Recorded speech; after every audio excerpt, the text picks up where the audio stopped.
तीसरा अध्याय शिव महापुराण। नारद जी का अपना बानर रूप देखकर क्रोधित होना। शिव दूतों के ऐसे वचन सुनकर नारद जी ने नजदीक के जल में अपना प्रतिबिंब देखा तो हैरान रह गए। अपना बानर का रूप देखकर क्रोध के वशीभूत हो गए। तब तो नारद जी ने सबसे पहले अपने पास खड़े दोनों शिव दूतों को श्राप दिया, तुमने ब्राह्मण रूप होकर मेरी हंसी उड़ाई है, इसी वजह से तुम ब्राह्मण कुल में पैदा होकर घोर राक्षस हो जाओ। साफ सुनकर दोनों शिवदूत वापस चले गए। नारद जी अपने असली स्वरूप को प्राप्त करके कुछ न पूछो कि कितने क्रोधित हुए। उनके क्रोध का कोई ठिकाना न रहा। उन्होंने अपने हृदय में निर्धारित किया, आज मैं विष्णु जी को श्राप दे दूंगा या फिर अपने शरीर ही त्याग लूँगा। ऐसा दृढ़ निश्चय करके जब नारद जी विष्णु लोक में भगवान विष्णु जी के पास पहुँचे तो उन्होंने भगवान को विश्व मोहिनी के पास बैठा देखा।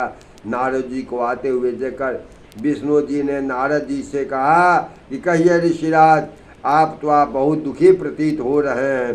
भगवान विष्णु जी के ऐसे वचनों को नारद जी ने क्रोधाग्नि में घी का कार्य किया।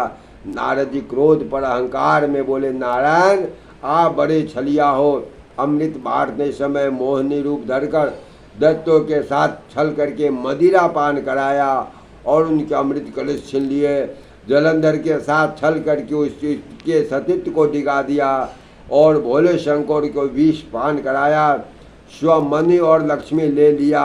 भगवान श्री शिव जी को तुमको बड़ा बतलाकर अत्यंत भूल की है।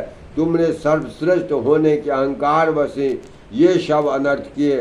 तुम हर तरह से स्वतंत्र हो और यह भी जानते हो आपको दंड देने वाला कोई नहीं है। आज मैं आपको श्राप देता हूँ कि कदापि असत्य न होगा। तुमने मनुष्य रूप होकर मुझे अपमानित किया, इसी रूप में तुम राजा होगे और स्त्री वियोग में मेरे ही भांति विरह पीड़ा भुगतोगे। तुम बानर रूप में मेरी हंसी उड़वाई, ये ही बानर उस समय तुम्हारी सहायता करेंगे। इस प्रकार नारद जी ने भगवान विष्णु को श्राप देकर अपना क्रोध शांत किया।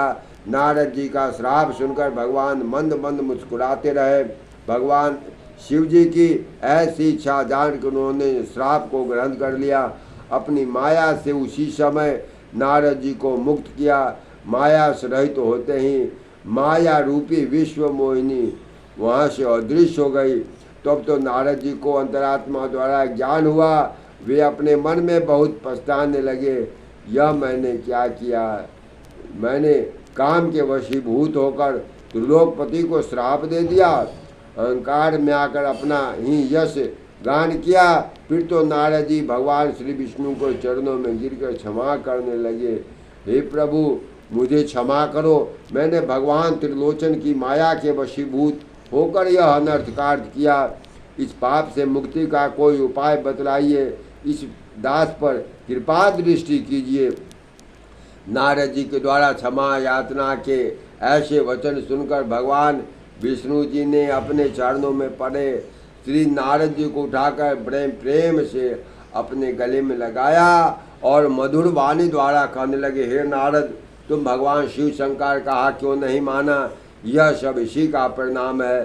तुम पार ब्रह्म सच्चिदानंद सतरज तम से दूर है, निर्गुण निर्विकार है। उन्हीं के वर्ष से मैं सर्वश्रेष्ठ बना हूँ।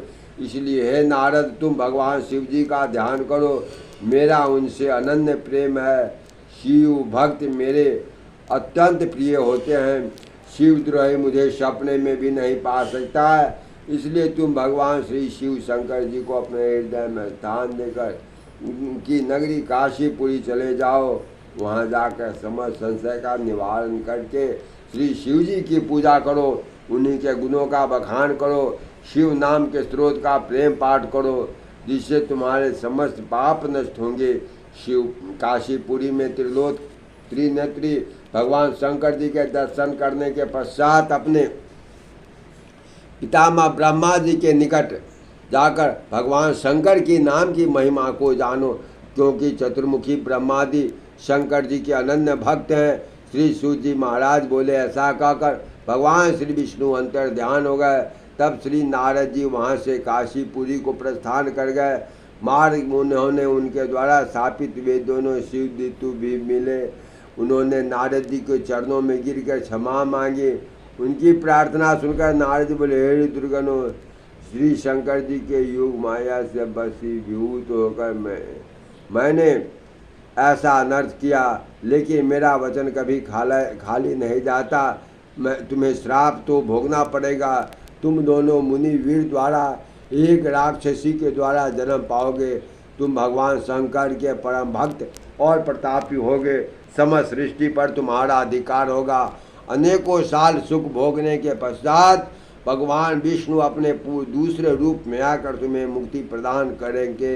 यह कहकर नारद जी श्री ब्रह्मा जी के पास जाकर प्रार्थना करने लगे, हे प्रभु, भगवान श्री विष्णु की कथा आपने मुझे सुना दी। अब मुझे भगवान शंकर जी के उन अनेक चरित्रों को सुनने की तीव्र लालसा है। मैं यह जानना चाहता हूँ, सदाशिव सृष्टि के अतिरिक्त किस रूप में आते हैं, सृष्टि के मध्य में उनकी क्या लीला होती है, और सृष्टि के अंत में अर्थात सृष्टि के प्रलय काल में वह सदाशिव महेश्वर कहाँ पर निवास करते हैं, और प्रसन्न होकर अपने भक्तों को क्या देते हैं, और भगवान शिव किस प्रकार शीघ्र प्रसन्न होते हैं। सभी चरित्रों का विस्तृत वर्णन मुझको सुनाइए, जिससे मेरा इस भवसागर से कल्याण हो सकेगा। जय श्री सीताराम, जय श्री सीताराम, जय जय जय श्री सीताराम, जय जय जय श्री। हर हर महादेव, हर हर महादेव, हर हर महादेव, हर हर महादेव। घर घर महादेव, घर घर महादेव, घर घर महादेव। जय जय जय श्री सीताराम। श्री राम जय राम, जय जय राम। श्री राम जय राम, जय जय राम। श्री राम जय राम, जय राम। श्री राम जय राम, जय जय राम। श्री राम जय राम, जय जय राम। श्री राम जय राम, जय जय राम। श्री राम जय राम, जय जय राम। श्री राम जय राम, जय जय राम। मंगल भवन अमंगल हारी, द्रवौषध दशरथ अजिर बिहारी, दीन दयाल विरद हरि हरहु नाथ अब संकट वारी। श्री राम जय राम, जय जय राम।